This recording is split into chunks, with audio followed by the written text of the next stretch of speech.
Hello everyone, welcome to my YouTube channel. I hope y'all are doing well. If you like what you see in this video, leave a like, comment, and subscribe. Today I'll be taking a look at Better Than Dead, which is a first-person shooter on Unreal Engine 5 title that was released today, May 12th, as of this recording. So this is one of those games that has been following this trend that's, I would guess, that's been going on now for the past 4 years. I remember I played this game called Body Cam, which is a multiplayer version of this game, similar to this game, the same style, the same look and feel, where the gun tends to sway in an over exaggerated manner. And it sort of looks like a GoldenEye Nintendo 64 from back in the day, except with a modern version. So yeah, like I said, this is an Unreal Engine 5 title. You can see my FPS. Just looking at the performance, average FPS is 48. So I'm going to take a look at the settings options and just show exactly what I used during the duration of these performance tests. Keep in mind that this video is recorded using a 4K 60Hz capture card, which is recorded directly to my iMac, an external computer. So there shouldn't be any performance loss whatsoever.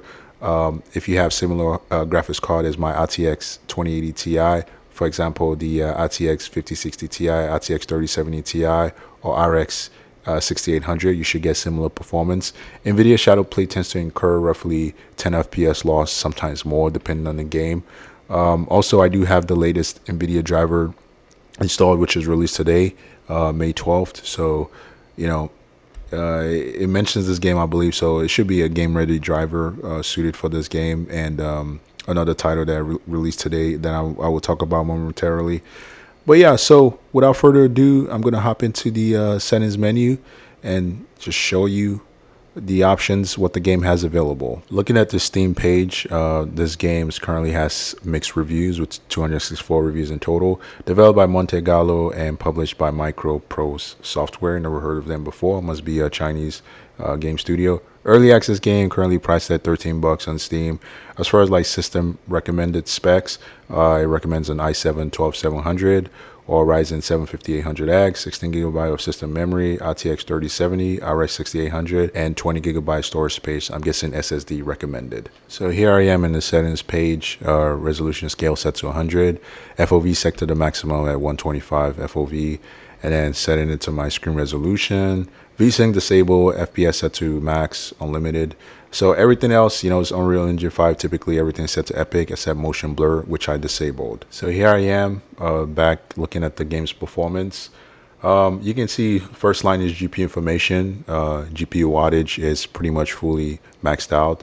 I do have my GPU is overclocked and the voltages are set to the highest percentage. So, wattage should be roughly anywhere from 320 to 335 watts. So it's doing a fairly good job.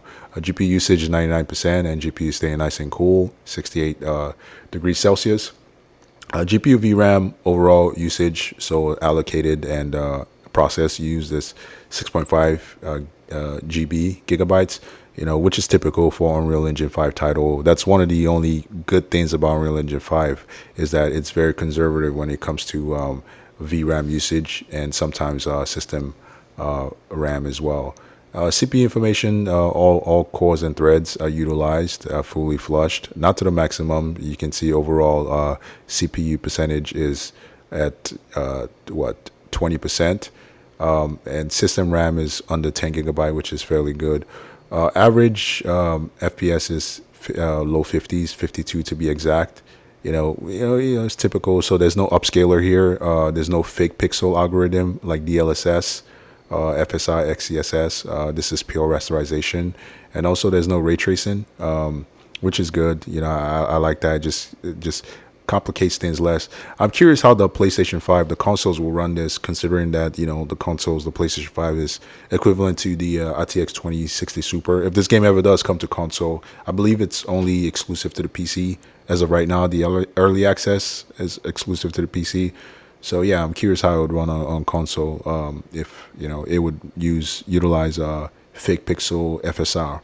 But yeah, the performance, looking at the frame time, the frame time is a little erratic. As I mentioned earlier, the game does not have any shader compilation step.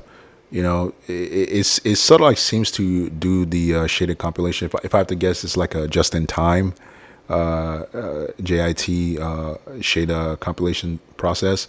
So when you're loading into a new arena, in this case, this is level 2, the second level, what you're seeing on screen.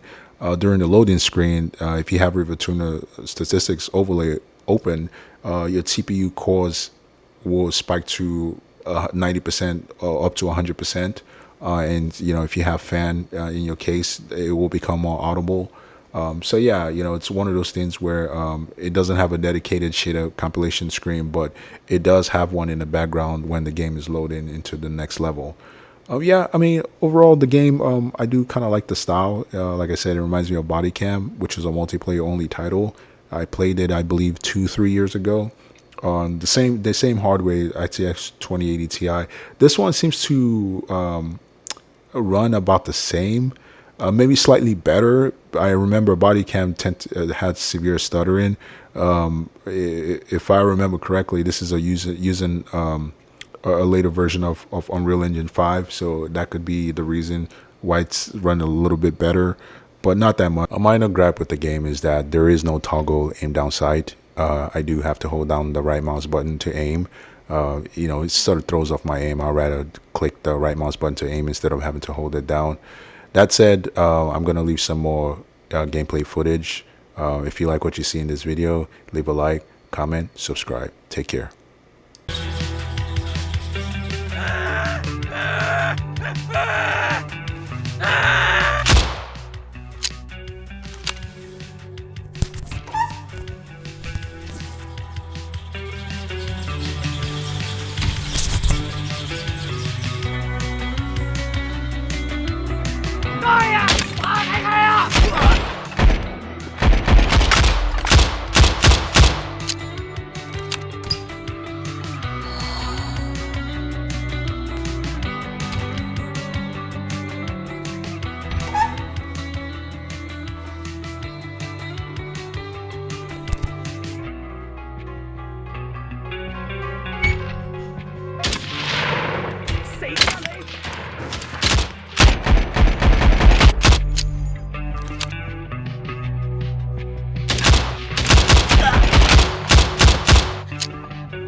Định dịch mệnh cả.